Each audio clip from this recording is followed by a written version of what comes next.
Hello students, today we will study about the first chapter of history, the medieval period in India। प्यारे बच्चों, आज हम लोग इतिहास के पहले अध्याय मध्यकालीन भारत के बारे में पढ़ेंगे। इस चैप्टर में हमें देखना है कि इतिहास को कितने भागों में, कितने कालों में डिवाइड किया गया है और किस काल में कौन से शासक ने अपना शासनकाल चलाया। तो देखते हैं कि the history of India has been divided into 3 periods, कि भारत का जो इतिहास है वो 3 कालों में डिवाइड किया गया है। पहला है एंशिएंट पीरियड, दूसरा है मेडिवल पीरियड और तीसरा है मॉडर्न पीरियड।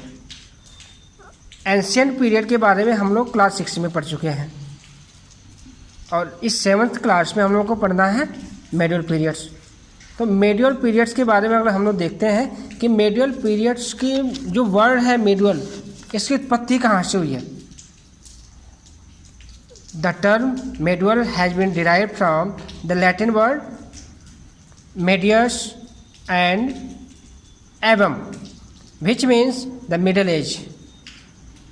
मीन्स कि इसका जो मेडिवल पीरियड है इसकी उत्पत्ति लैटिन वर्ड्स मीडियस और एवन से हुई है, जिसका अर्थ होता है कि मध्यकालीन, मध्य युग। Thus, it is the period of Indian history which falls between the ancient period and the modern period। इस प्रकार हम लोग देखते हैं कि ये जो काल है ये प्राचीन काल और आधुनिक काल के बीच में जो पड़ने वाला समय है, इसी को हम लोग क्या कहते हैं, मध्यकाल। इसके बाद हम लोग देखते हैं कि मेडिवल पीरियड्स को 2 पार्ट्स में डिवाइड किया गया है। फर्स्ट है अर्ली मेडिवल और सेकंड है लेट मेडिवल। तो अर्ली मेडिवल का जो टाइम पीरियड है 8th सेंचुरी से लेकर 12th सेंचुरी तक, और लेट मेडिवल पीरियड का जो टाइम है 13th सेंचुरी से लेकर 18th सेंचुरी तक है। अर्ली मेडिवल पीरियड में देखते हैं कि it covers as well as north India. Early medieval period में हम लोग देखेंगे कि जो शासक थे उन्होंने उत्तर और दक्षिण भारत के अधिकांश राज्यों पर अपना अधिकार कर लिया था, जिसमें प्रमुख शासक कौन कौन से थे, पाल्स, प्रतिहार्स, राष्ट्रकूट्स और चोल्स। जबकि लेट मेडिवल पीरियड में हम लोग देखते हैं कि rule of foreign powers such as Turk, the Afghans and the Mughals. तो लेट मुगल पीरियड्स में देखते हैं, लेट मेडिवल पीरियड में, तो इसमें विदेशी शक्तियों का शासन था, जैसे कि तुर्क्स थे, अफगान्स थे और मुगल्स थे, जिसमें सबसे पावरफुल मुगल्स थे। इसके बाद हम लोग देखते हैं सोसाइटी उस समय कैसी थी। तो society was divided into sub caste or जाति,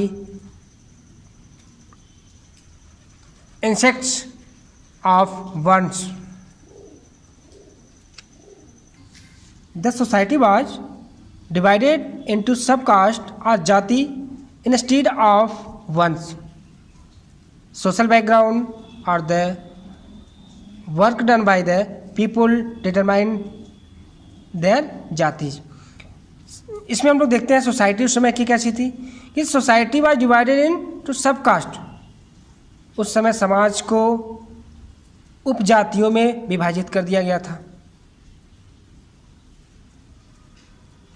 सोशल बैकग्राउंड और the work done by the people determine there जाति। जो सामाजिक पृष्ठभूमि थी उनकी, जो निचले वर्ग के लोग थे या जो व्यक्ति जिस प्रकार के काम करते थे, उनके कार्यों के आधार पर उनकी जाति का निर्धारण कर दिया जाता था।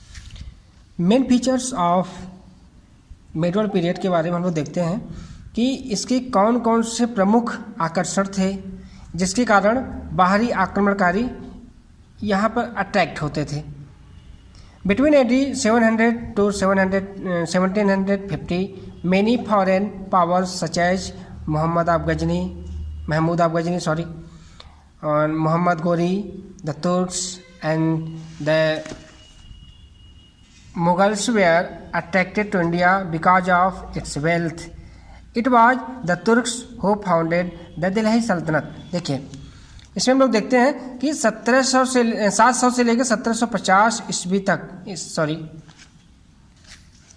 इसमें हम लोग देखेंगे कि 700 से 1750 एडी तक बहुत से जो विदेशी शक्तियाँ थी, जैसे कि महमूद ऑफ गजनी, मोहम्मद गोरी, तुर्क शासक और मुगल्स इंडिया से बहुत ही अट्रैक्टेड थे। क्यों? क्योंकि यहाँ की संपत्ति को देखकर ये आकर्षित थे। It was the Turks who founded the Delhi सल्तनत, और जो दिल्ली सल्तनत की स्थापना किए थे वो तुर्किश थे। सेकेंड हम लोग देखेंगे कि this was the period of new technologies like the firearms, Persian wheels for irrigations and spinning wheels for weaving cloth. ये जो टाइम था ये नए नए तकनीकी के विकास का था, जैसे कि fire arms, Persian wheels for irrigation and spinning wheel, जो कपड़े की बुनाई के लिए जो धागे बनाने वाले व्हील का निर्माण इसी समय में हुआ था। Many languages spoken in India today like Hindi and Urdu developed during this period. आजकल भारत में जितने भी भाषाएं बोली जा रही हैं, हिंदी, उर्दू, इनका विकास उसी समय में हुआ था, मिडवल पीरियड में ही हुआ था। फोर्थ देखेंगे, many social customs, beliefs and traditions in India today have their origin in the medieval periods. कि भारत में बहुत सी जो सोशल कस्टम्स हैं, विश्वास हैं और जितनी भी परंपराएं हैं, उनकी उत्पत्ति मिडवल पीरियड में ही हुई थी। फिफ्थ पार्ट देखेंगे कि inter माइंगलिंग with people from different parts of the world brought new ideas and way of life. They brought with them new food items and drinks such as potatoes, corns, chilies, coffee and tea. संसार के विभिन्न भागों से आने वाले लोग यहाँ पर नए नए आइडियाज़ और नए नए जीवन जीने के तरीके यहाँ पर विकसित किए। They brought with them new food items, और वे जितने भी विदेशी यहाँ पे आए वे अपने साथ नए फूड आइटम्स जैसे कि potatoes, corns, chilli, coffee and tea आदि यहाँ पर लाए। और देखते हैं कुछ डिशेज जैसे कि parathas, kebabs, biryani, Mughlai dishes come to India from central Asias. तो ये सब डिशेज जो हैं ये भारत में सेंट्रल एशिया से। अब आगे देखते हैं सोर्सेज ऑफ मिडल पीरियड्स। मध्यकालीन भारत के बारे में जानकारी हमें कैसे कैसे कहाँ से मिलती है।